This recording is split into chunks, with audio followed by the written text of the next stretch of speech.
Estamos de volta com o Expresso CNN. Você chegou agora, seja muito bem-vinda, muito bem-vindo. Fique com a gente, porque tem muita coisa importante para você acompanhar até as 9h30 da noite. Agora são 8 horas, ou seja, tem um tempinho para você nos acompanhar.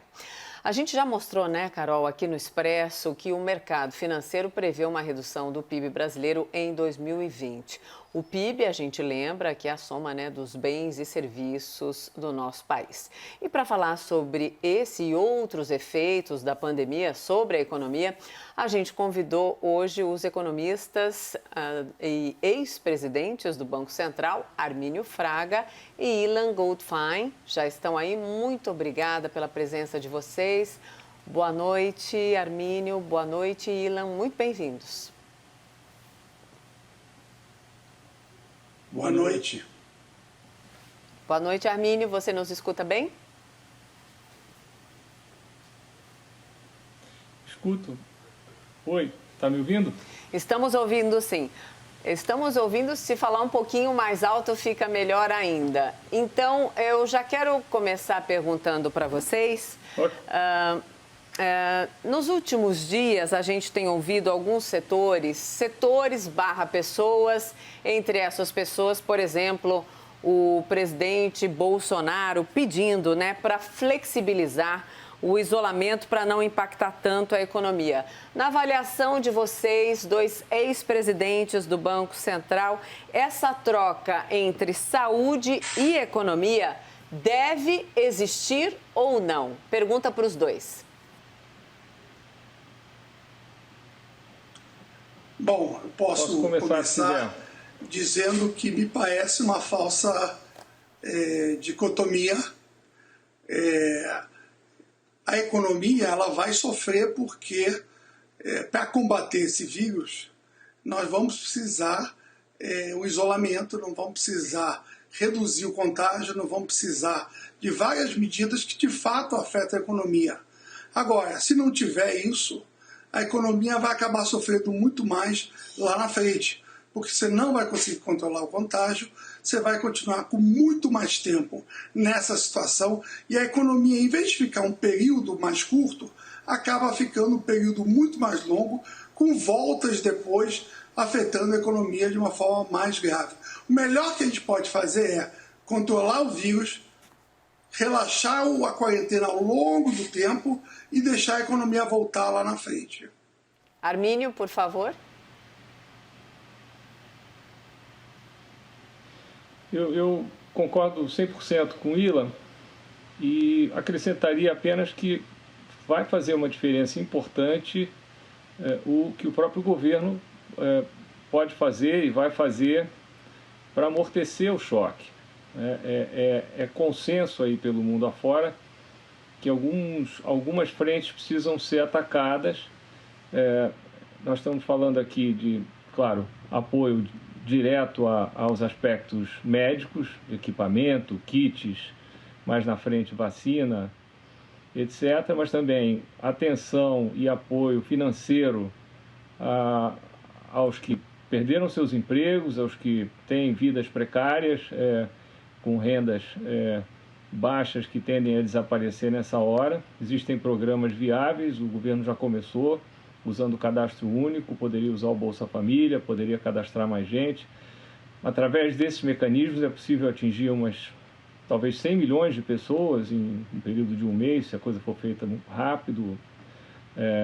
E isso faria uma enorme diferença. E há também um espaço muito importante para se trabalhar no lado das empresas, que em muitos casos perderam 100% da sua receita, elas estariam pressionadas a demitir seus funcionários.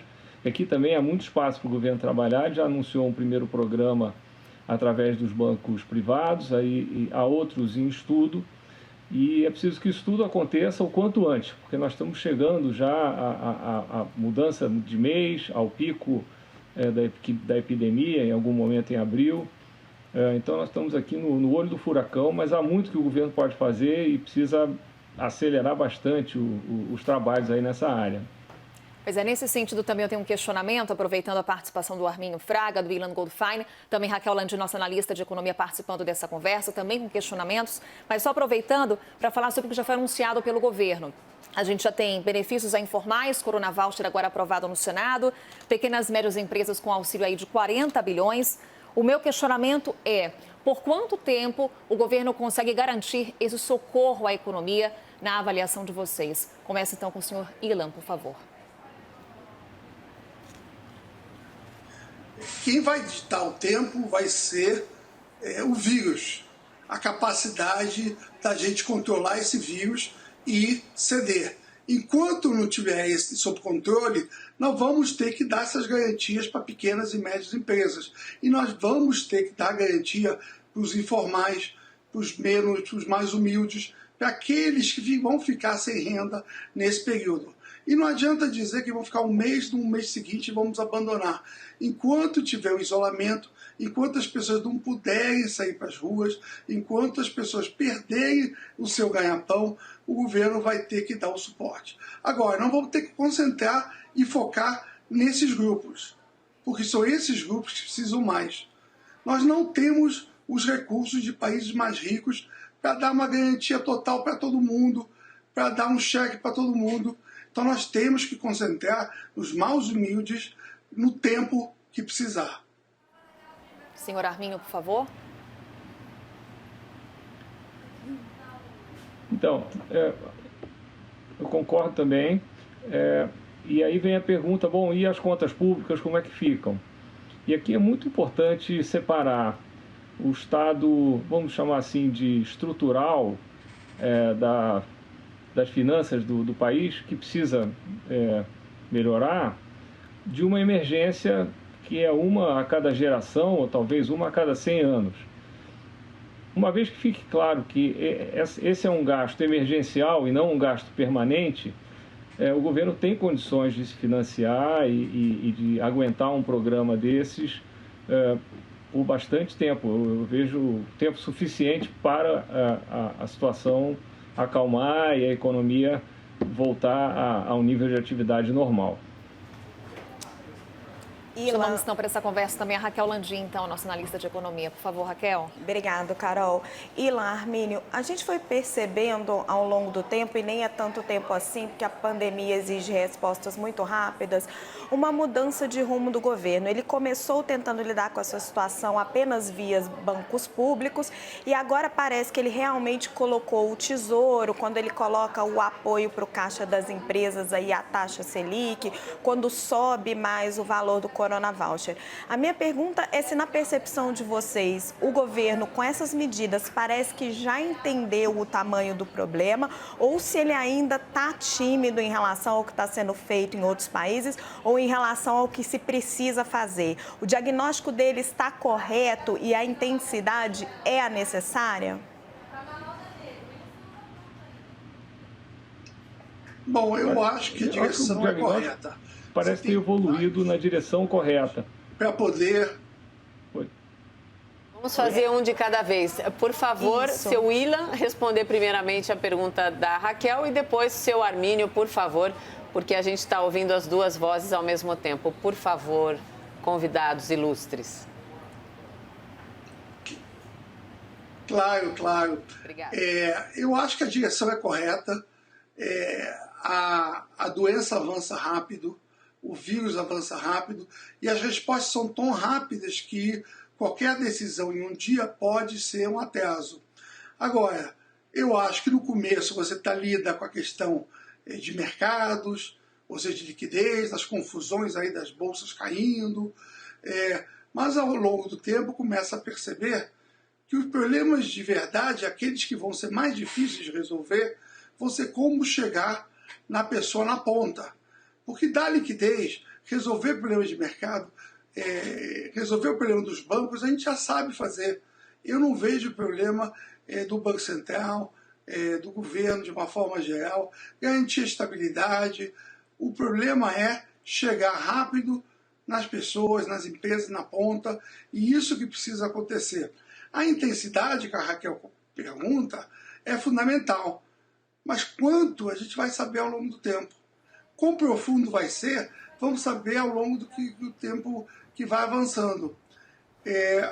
Sabemos que os pacotes que foram anunciados pelo Banco Central e pelo governo não são pequenos. No montante hoje são relativamente grandes. Se vai precisar mais, vai ser reavaliado. E eu acho que tanto o governo com esse comitê de crise e o Banco Central, que está o tempo todo com novas medidas, e o BNDES, estão de olho nisso. Saber quanto, nós só vamos saber ao longo do tempo. Armínio?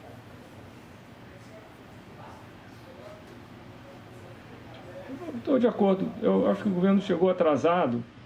Pode não parecer, mas quando se enfrenta um vírus que se multiplica tão rápido, um atraso de 2 semanas é altamente relevante. Isso está muito claro aí já pelas análises mais quantitativas, científicas, do que vem acontecendo em outros países. Então, acho que nós estamos correndo um pouco atrás e a execução não é fácil. Eu concordo que nós estamos na direção certa agora, mas nós vamos ter que fazer mais e melhor o quanto antes. Eu vejo, por exemplo, essa iniciativa que vai pegar cerca de 38 milhões de pessoas como um excelente primeiro passo. Mas eu acho que vai ser preciso aproveitar também os canais do Bolsa Família e, eventualmente, inventar outros mais ágeis. Tá? E tem propostas por aí, uma ideia que circulou, posso mencionar aqui só como exemplo, pegar os dados do imposto de renda, ver quem paga e mandar para os outros. Coisas desse tipo. Tá? Então, assim, é um quadro de bastante urgência. Eu diria a mesma coisa do lado das empresas. O crédito para as pequenas e médias empresas totaliza algo como 500 bilhões. Tá? E desses 500 bilhões, uma fatia elevada está sofrendo de uma queda radical de receita. Então, os outros programas que existem aí em discussão precisam entrar em funcionamento ontem.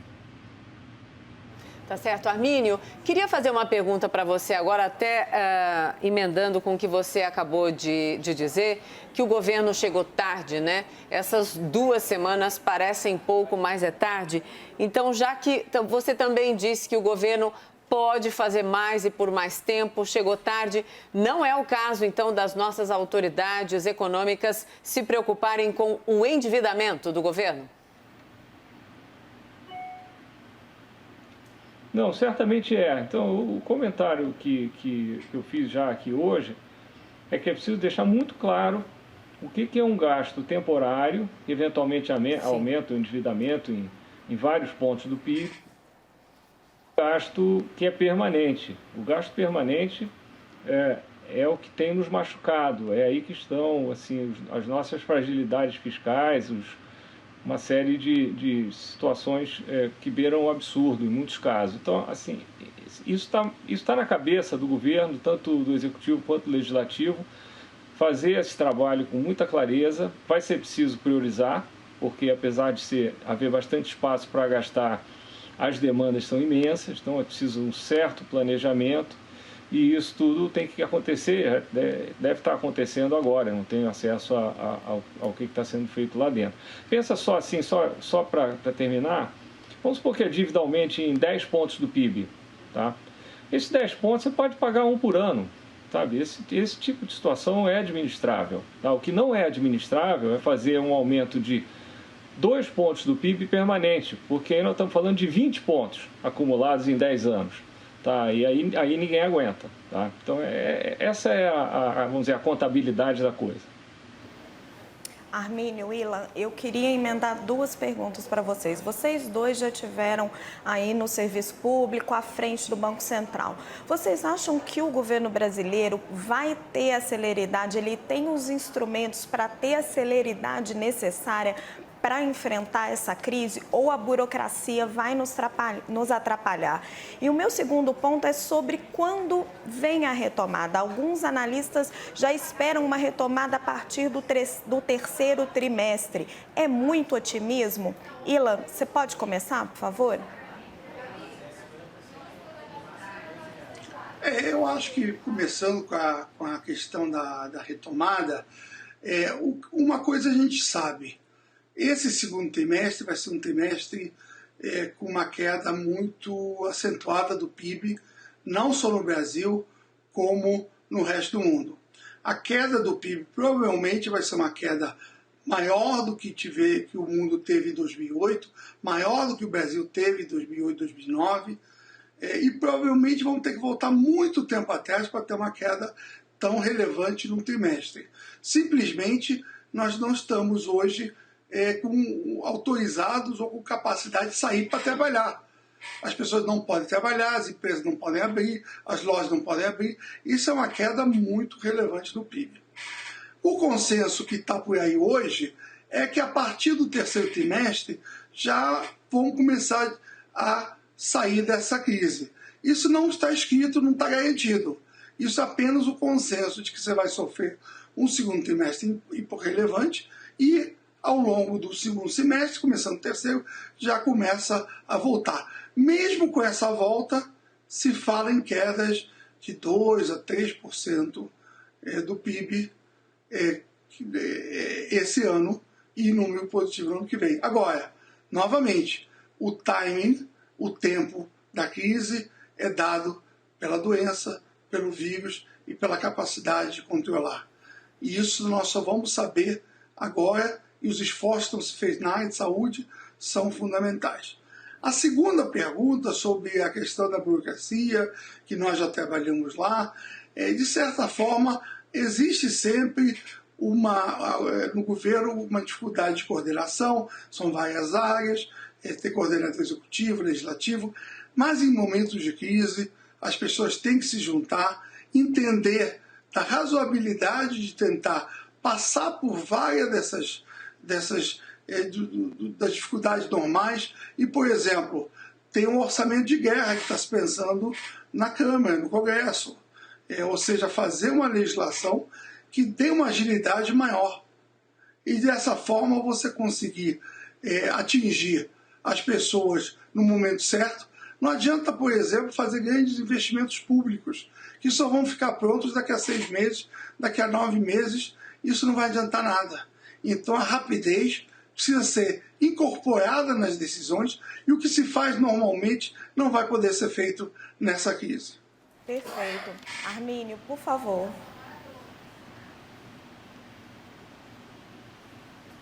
Armínio, por favor. Não tenho nada a acrescentar, não.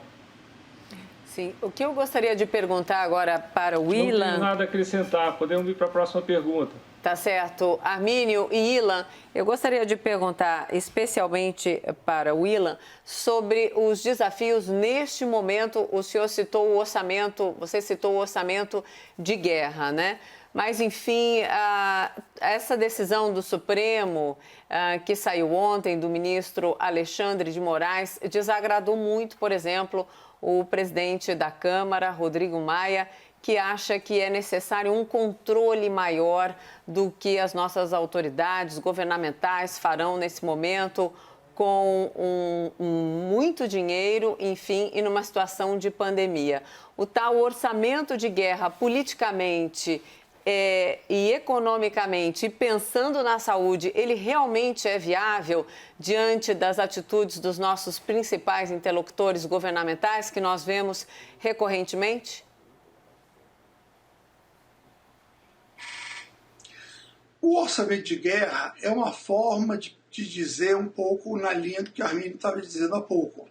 Você concentra os gastos no ano, é orçamento de guerra, de calamidade, esse ano, até o final do ano, é uma exceção, é concentrado em 2020 e a partir de 2021 você segue com os controles normais, o teto de gastos, a regra de ouro, as metas voltam, a necessidade de estabilizar a dívida, tudo isso vai voltar a partir do ano que vem. Então a ideia de ter um orçamento diferente esse ano é para, de alguma forma, fortalecer a ideia de que esse ano vai ser uma exceção.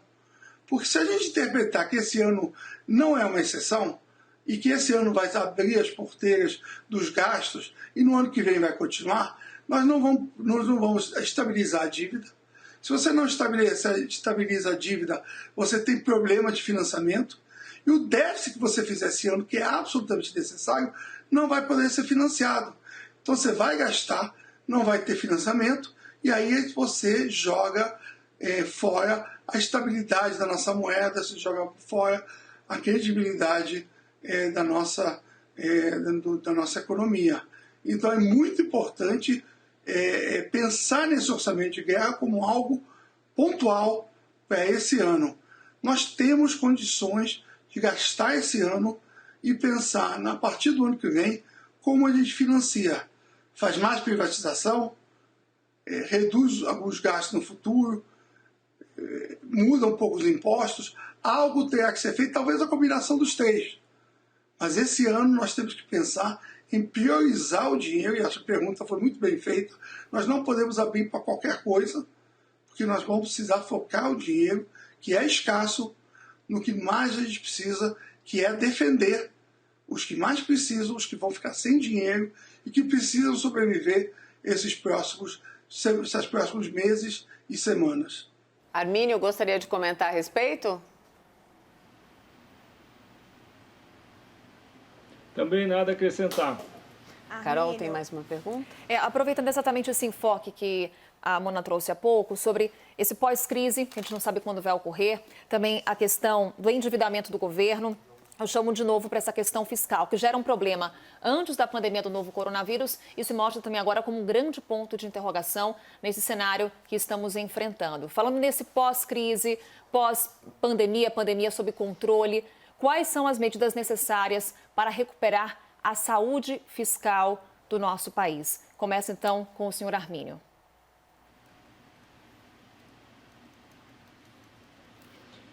Olha, essa é uma questão fundamental e que já vinha entrando em pauta e algumas áreas se destacam. O Brasil é um ponto fora da curva porque gasta 80% do seu orçamento em previdência e funcionalismo. Isso, comparado com a maioria dos países, é uns 20% a mais. Então, nós temos aí pela frente muito espaço para fazer uma reforma do Estado assim, muito caprichada, não só por razões orçamentárias, aliás, para o Estado poder prestar melhores serviços, ser mais eficaz.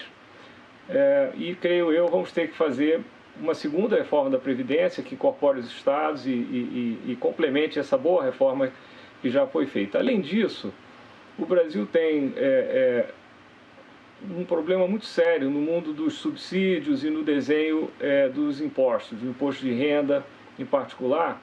São subsídios absolutamente regressivos, ou seja, os mais ricos pagam alíquotas muito baixas de imposto, e isso também poderia entrar em pauta, porque é um assunto assim, que deve ser consenso, exceto, claro, por aqueles que se beneficiam dessas janelas aí especiais.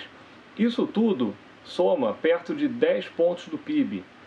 E com isso dá para mudar a cara do Brasil, dá para aumentar muito o investimento social, em educação, saúde, saneamento, dá para sanear as finanças públicas e ter uma vida um pouco mais tranquila do ponto de vista macroeconômico, o que não tem sido o caso ao longo da nossa história. Então esse grande projeto, ele, assim que for possível, deveria entrar em pauta. E eu penso que, inclusive, em alguns aspectos já poderiam entrar em pauta logo. Acho que o Congresso tem sido muito ágil e corajoso em abordar várias dessas questões, e eu espero que eles, assim que colocarem essa resposta à crise nos trilhos, que eles possam voltar a se dedicar a esse assunto, espero que com o apoio do Executivo também. Ilan, como recuperar então a saúde fiscal? Eu tenho aqui 2 pontos. Um é que antes dessa crise, eu acreditava que a gente poderia, através do controle dos gastos, do teto dos gastos, reduzir alguns dos subsídios, e o fato de a gente ter conseguido reduzir a taxa de juros, ter uma rolagem da dívida a uma taxa menor, que ao longo do tempo se ia estabilizar e a dívida ia ficar controlada. Isso se tiver a reforma legislativa, a reforma da Previdência que passou, eu achava que isso era possível. Hoje eu acho que, além disso tudo, talvez vá ser necessário a privatização de uma forma mais intensa e talvez a gente vá ter que voltar a falar de aumento de imposto no ano que vem, além de todas essas medidas que já se falava antes. Então, privatização, controle de gastos, mas também agora, dado que aconteceu a crise, nós vamos ter que falar também, a partir do ano que vem, em algum aumento de imposto. Tá certo. Ilan Goldfein? Só para a gente concluir? Claro, por favor. Concluir nossa conversa de uma forma muito rápida e muito simples. Qual a lição econômica que a pandemia do novo coronavírus deixa para o nosso país? Começa com o seu Armínio, na sequência a Ilan, para a gente concluir essa conversa.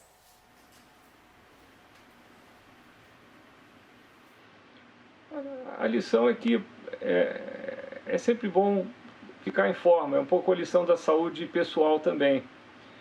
Quem fica em boa forma, em geral, consegue lidar com problemas de saúde melhor. E eu acho que isso se aplica à economia também. Então está na hora de nós arrumarmos a casa para que a nossa vida seja melhor e para que nós possamos lidar com esses acidentes aí do destino da melhor maneira possível.